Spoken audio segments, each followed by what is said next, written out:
श्री स्वामी समर्थ. मेष राशीच्या माझ्या स्वामी भक्तांनो, आजचा दिवस बाकीच्या दिवसांसारखा नाही, कारण आज रक्षाबंधनाचा पवित्र दिवस आहे. भाऊ बहिणींच्या नात्यातील प्रेम, विश्वास आणि जिव्हाळा आठवण्याचा हा दिवस आहे. पण मेष राशीवाल्यांनो, आजच्या दिवसात फक्त राखी बांधण्याचा सोहळा नाही, काही नाती आठवतील, काही जुने प्रसंग आठवतील. एखादी व्यक्ती जवळ असूनही मनाने दूर का झाली याचा विचार होईल, आणि कदाचित एखाद्या नात्याबद्दल तुम्हाला स्वतःशीच एक प्रश्न विचारावा लागेल. आपण खरंच एकमेकांपासून दूर गेलो आहोत, की फक्त मनात काही न बोललेल्या गोष्टी साचल्या आहेत? आजचं राशी भविष्य म्हणून मी तुम्हाला घाबरवण्यासाठी खोट्या घटना सांगणार नाही, पण सावधानतेचे असे 15 वेगळे संकेत सांगणार आहे, ज्यामुळे आजचा दिवस अधिक समजून घेता येईल. आणि एक गोष्ट शेवटपर्यंत लक्षात ठेवा, रक्षाबंधनाच्या दिवशी मेष राशीसाठी सर्वात मोठा विषय पैसा किंवा काम नसून नात्यांमध्ये तुम्ही किती मनापासून उभे राहता हा असू शकतो.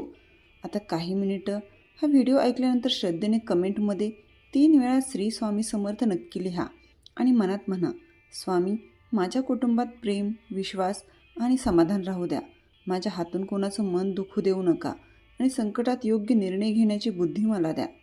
संकेत क्रमांक 1. आज एखाद्या भावंडाची आठवण मनाला अचानक स्पर्श करू शकते. रक्षाबंधन म्हटलं की सर्वात आधी आठवतात ती भावंड. मेष राशीवाल्यांनो, आज एखादी व्यक्ती तुमच्यापासून दूर असेल तर तिची आठवण विशेष तीव्र होऊ शकते. कदाचित फोनवर बोलणं होईल, कदाचित व्हिडिओ कॉल होईल, किंवा फक्त एखादा जुना फोटो पाहून मन भरून येईल. पण इथे एक सुंदर गोष्ट करा. जर तुमच्या भावंडाशी काही दिवसांपासून बोलणं झालं नसेल तर काय चाललंय एवढा साधा मेसेज करा. कधी मोठ्या शब्दांचीही गरज नसते. एक साधा संवाद नात्यातील ऊब परत आणतो. संकेत क्रमांक 2. एखादी जुनी आठवण आज डोळ्यात पाणी आणू शकते. मेष राशीवाल्यांनो, तुम्ही बाहेरून मजबूत दिसता, पण कुटुंबाशी संबंधित भावना वेगळ्याच असतात. आज बालपणातील एखादा प्रसंग आठवू शकतो. राखीचा दिवस, भावंडांसोबत केलेली मजा, लहानपणी झालेला एखादा भांडणाचा प्रसंग, आणि मग काही मिनिटांनी त्याच आठवणीवर हसूही येईल. अशा आठवणींना कमकुवतपणा समजू नका. ज्यांच्यासोबत आपण बालपण वाटलं त्यांची आठवण मनाला हलवते आणि त्या नात्यांमध्ये अभिनय नसतो. संकेत क्रमांक 3. घरातील एखाद्या व्यक्तीला तुमच्या वेळेची गरज असेल. आज तुम्ही स्वतःच्या कामात व्यस्त असाल, पण घरात कोणीतरी तुमच्यासोबत थोडा वेळ बसण्याची अपेक्षा करत असेल, विशेषतः कुटुंबातील मोठी व्यक्ती. त्यांना कदाचित तुमच्याकडून पैसा नको असेल, मोठी भेटवस्तूही नको असेल, फक्त 10 मिनिटांचा निवांत संवाद पुरेसा असेल. आज हा संकेत लक्षात ठेवा.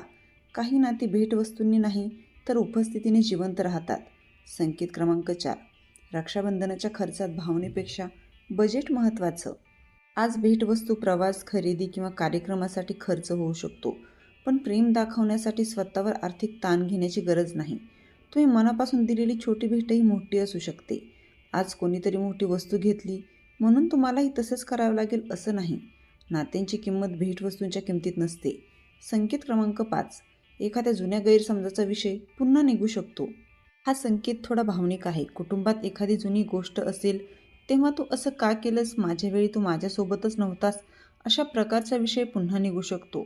पण आज त्याचं उत्तर शोधताना जुना वाद पुन्हा सुरू करू नका. जर बोलणं गरजेचं असेल तर शांतपणे बोला. रक्षाबंधनच्या दिवशी जुन्या जखमेवर पुन्हा मीठ चोळण्यापेक्षा तिच्यावर औषध लावणं कधीही चांगलं. संकेत क्रमांक 6. तुमचा हट्ट आज कोणाचं मन दुखवू शकतं. मेष राशीची ऊर्जा म्हणजे पुढे जाणं, पण आज कुटुंबाच्या बाबतीत थोडा लवचिकपणा दाखवा. तुम्हाला एखादी गोष्ट हवी आहे म्हणून बाकी सगळ्यांनी तुमचं ऐकलं पाहिजेत असं नाही. आज एखाद्या छोट्या गोष्टीवरून मतभेद झाला तर एक पाऊल मागे घ्या. कधी नातं जपण्यासाठी स्वतःचं म्हणणं सोडणं म्हणजे हार नसते. संकेत क्रमांक 7. दूर राहणाऱ्या भावंडाशी संपर्क करण्याची योग्य वेळ. तुमचा भाऊ किंवा बहीण दुसऱ्या शहरात, देशात किंवा वेगळ्या कुटुंबात राहत असेल तर आज अंतर जाणवेल, पण तंत्रज्ञानाने अंतर कमी करता येतं. एक कॉल करा, राखी दाखवा, आठवणी काढा, जुना फोटो पाठवा. आज नातं टिकवण्यासाठी मोठी गोष्ट करण्याची नाही, फक्त संपर्क जिवंत ठेवा. संकेत क्रमांक 8. घरातील एखादी जबाबदारी अचानक तुमच्यावर येऊ शकते. आज कार्यक्रम, पाहुणे किंवा घरातील काही कामांमुळे तुमची जबाबदारी वाढू शकते. सुरुवातीला तुम्हाला वाटेल सगळं माझ्याच डोक्यावर का, पण लगेच चिडू नका. काम वाटून घ्या. ज्याला जे जमेल ते त्याला द्या. एकट्याने सगळं करण्यापेक्षा कुटुंबाला सहभागी करून घेतलं तर वातावरणही हलकं राहील.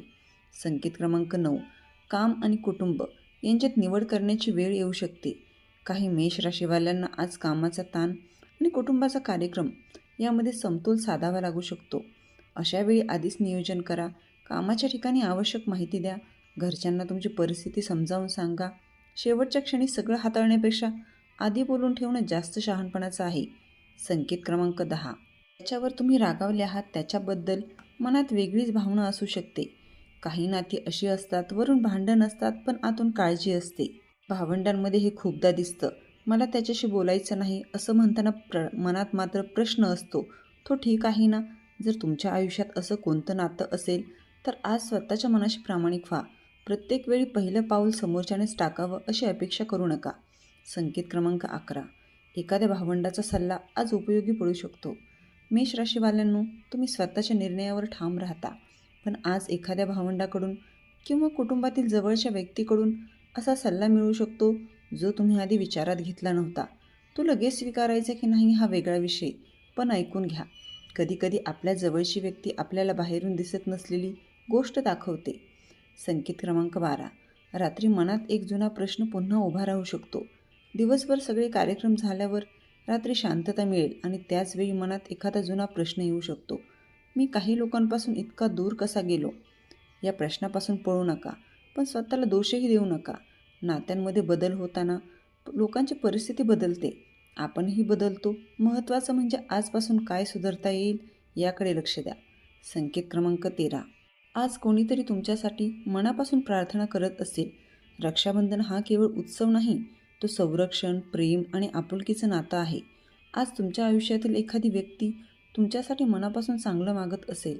कदाचित ती व्यक्ती ते शब्दात सांगणार नाही, म्हणून आज आपल्या कुटुंबातील लोकांसाठी तुम्हीही मनापासून शुभेच्छा द्या. नातं मजबूत करण्यासाठी मोठ्या चमत्कारांची गरज नसते, मनापासून दिलेला आशीर्वादही पुरेसा असतो. संकेत क्रमांक 14. आज अहंकारापेक्षा नातं मोठं ठरवा. हा आजचा अतिशय महत्त्वाचा संकेत.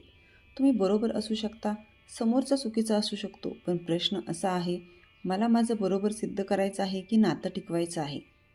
दोन्ही शक्य नसतील तर विचारपूर्वक निवड करा. काही वाद जिंकले की आपण एकटे उरतो, म्हणून आज शब्दापेक्षा नात्यांची किंमत लक्षात ठेवा. संकेत क्रमांक 15. आजचा दिवस एका नवीन कौटुंबिक सुरुवातीचा होऊ शकतो. मेष राशीवाल्यांनो, काही दिवसांपासून एखाद्या नात्यात अंतर असेल तर आज छोटा बदल सुरू करता येईल. फोन करा, भेटा, मनापासून बोला आणि जर प्रत्यक्ष भेट नसेल तर संदेश पाठवा. तू माझ्यासाठी महत्त्वाचा आहेस. हे वाक्य बोलायलाही कधी उशीर झालेला नसतो. मेष राशीच्या स्वामी भक्तांनो, रक्षाबंधन आपल्याला एक गोष्ट शिकवतं. रक्ताचं नातं असणं पुरेसं नाही, त्या नात्याला वेळ, आदर आणि विश्वासही द्यावा लागतो. आज एखादं नातं आठवलं तर त्याला दुर्लक्ष करू नका. एखादी व्यक्ती दूर असेल तर तिच्याशी संपर्क करा. एखाद्या व्यक्तीशी गैरसमज असेल तर शांतपणे संवादाचा विचार करा. आणि स्वतःच्या मनात एखादी जुनी खंत असेल तर ती कायमची वाहत राहूच नका. आज रक्षाबंधन आहे. आज मनात रागापेक्षा प्रेमाला थोडी जास्त जागा द्या आणि श्रद्धेने कमेंटमध्ये लिहा, श्री स्वामी समर्थ. तुमच्या भावंडासाठी आणि संपूर्ण कुटुंबासाठी मनापासून शुभेच्छा.